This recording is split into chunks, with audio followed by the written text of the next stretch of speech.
Oke, welcome back to my channel. Semoga sehat dan sukses terus buat kalian semua yang sudah subscribe dan like video ini. Dan buat teman-teman di rumah yang dalam keadaan kurang enak badan atau dalam keadaan sakit, saya doain cepat sembuh teman-teman biar kita bisa trading dan trading bareng lagi tentunya. Oke, langsung saja teman-teman ya. Seperti biasa kita update market dulu sebelum masuk ke topiknya. Dan di video kali ini saya akan bahas terkait perkembangan dari XRP yang membuat saya kaget ya. Karena ada beberapa berita ya, tepatnya ada dua berita yang menurut saya ya sepemikiran lah ya. Menurut saya sepemikiran terkait XRP ya atau ya proyeknya Ripple ya bisa dibilang gitu. Tapi sebelumnya walaupun ini berita baik ya teman-teman ya, tetap do your own research, gunakan uang Anda sebijak-bijak mungkin, tetap cari uang dingin ya, tetap cari berita pembanding dan selalu pakai uang dingin. Oke, untuk harga Bitcoin masih bergerak di 25.000, di atas 25.000 teman-teman. Kenaikan boleh lah ya, hampir 1% per video ini saya buat. Untuk Ethereum 0,93% dan yang lain seperti Joystream cukup signifikan teman-teman ya, 21% kenaikannya. Wow. Dan yang signifikan lagi di sini belum ada ya, dan kalau kenaikan kecil-kecilan ya pasti ini masih harga recover karena masih banyak yang nyangkut. Untuk di harga XRP per video ini saya buat 0,5 dolar ya.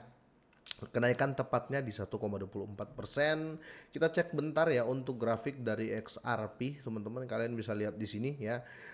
Semenjak di sini ya, semenjak di angka 4926 ya, ini cuma touching sebentar. Ini time frame 4 jam, hanya 4 jam langsung lompat lagi di 4980-an ya. Terus naik ke sini di 514 ya, dan ini masih hitungan sideways sih ya yang saya lihat. Dan selalu kalian jadikan candlestick ini sebagai tensi dari trader ya, atau ya bisa dibilang ya kalau kenaikan lagi dibeli, kalau penurunan lagi dijual, kalau sideways berarti masih imbang antara pembeli dan penjual ya, that's why dia sideways, kira-kira seperti itu.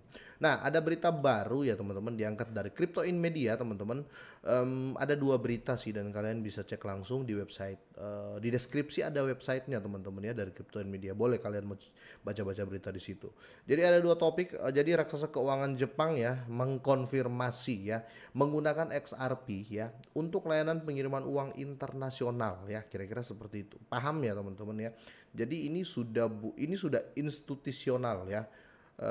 Bukan apa namanya? Bukan institusi biasa ya, bukan apa namanya, platform-platform swasta, bukan ya teman-teman, ini langsung ke lembagaan negara ya. Dan yang kedua ya, dengan ada berita pertama ini langsung ada berita manajer kekayaan terkenal, dia mengatakan masa depan Ripple itu ya, Ripple ini perusahaannya XRP teman-teman ya, ini akan sebesar Amazon, Google dan Apple ya. Kita nggak tahu nih ya teman-teman ya. Semoga saja, tapi ya yang penting XRP masih murah ya, dan kita sudah punya, itu sih yang penting. Ya, kita ke berita pertamanya dulu teman-teman ya, nanti kita akan sinkron. Jadi raksasa keuangan Jepang mengkonfirmasi menggunakan XRP untuk layanan pengiriman uang internasional. Jadi SBI Remit akan memulai pelayanan pengiriman uang berbasis XRP di Filipina, Vietnam dan Indonesia di bulan ini teman-teman ya. Jadi semoga ada bullish lah ya untuk XRP walaupun hanya short ya, karena ini by event ya, bisa dibilang ini event lah ya. Tapi selamanya ya.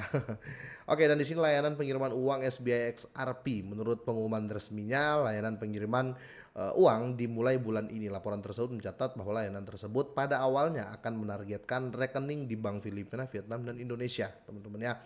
Dan kurang lengkap kalau kita tidak melihat data ya. Jadi ini ada example of remittance flow ya. Jadi dari Jepang ini terus mengirim ke 4 negara ini seperti apa, kalian bisa pelajari di sini ya, dari orang ya, terus dia transfer service ke provider, setelah itu ke SBI ya. SBI ini kayak BI lah ya di Indonesia, bisa dibilang gitu. Terus mereka ke Ripple ya, dan Ripple membagi semua ya, kira-kira begitu. Intinya melalui Ripple atau perusahaannya XRP. Dan di sini untuk lintas masa depannya seperti yang saya bilang tadi ya, meskipun SBI Remit saat ini melayani 3 negara Asia pada awalnya, perusahaan tersebut menyatakan komitmennya untuk memperluas ke yurisdiksi lain. SBI Remit mencatat akan menambahkan jumlah negara. Hari ini masih 4. Bagaimana nanti di next year atau next decade bisa dibilang seperti itu teman-teman ya.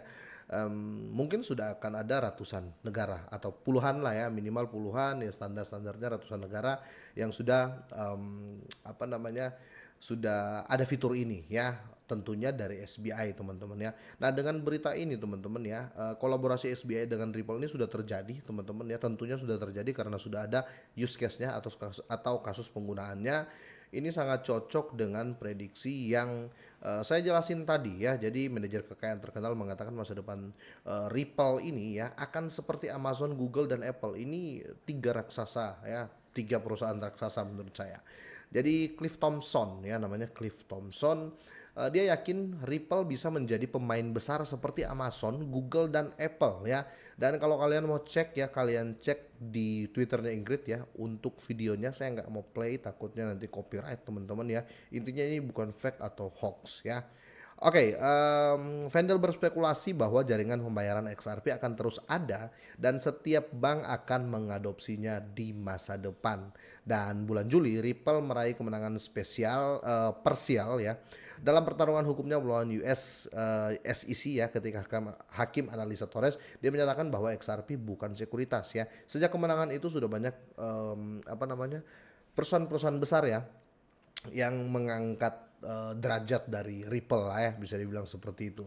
Dan di sini argumen atau statement lah ya, Ripple bisa menjadi besar seperti Amazon, Google dan Apple ini langsung dari Thompson ini ya. Dan Thompson pun setuju dengan gagasan ini dengan mengatakan bahwa dia berharap Ripple bisa menjadi sebesar raksasa global yang sudah mapan seperti Amazon, Google dan Apple ya. Dan ini saya rasa bukan kaleng-kaleng untuk masa depan XRP ya, koinnya ya. Kalau Ripple ya sudah pasti, karena Ripple dari dulu memang jago ya, kira-kira seperti itu.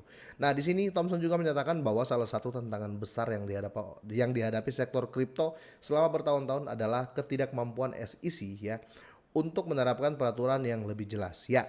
Itu juga yang menjadi keluh kesah bagi kami influencer dan kalian juga tentunya ya.